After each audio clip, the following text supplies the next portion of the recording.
If you're looking to hook your Dreamcast up to your modern TV, this is a viable option with one tiny little caveat, which I'll get to in a moment. As far as the build, the device is very compact, very simple, and requires no external power. I did notice that it does fit in the port rather tight. That could just be my specific Dreamcast. As far as usability, there's not a whole lot to talk about. You basically just plug it into your Dreamcast and plug in your HDMI, and that's it.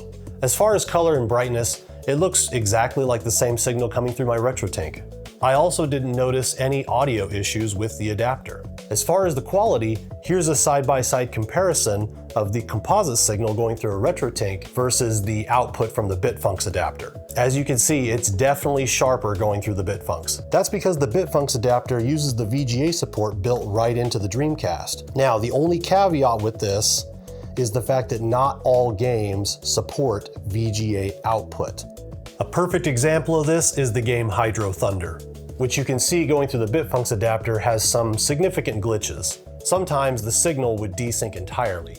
I actually had a hard time capturing this through my HDMI capture setup, but here's what this looks like when it happens.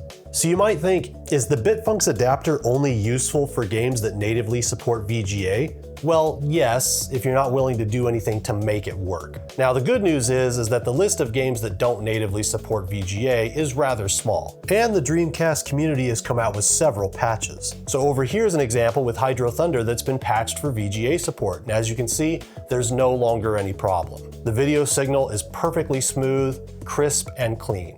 It was actually really enjoyable playing Hydro Thunder through the Bitfunx adapter once you get a patched copy of the game. So if you're playing your games off of a GDEMU, which in 2025 you probably should be anyway, you can simply run versions of your games that have the VGA patch. And this is only necessary for games that don't support VGA natively. Once again, most do.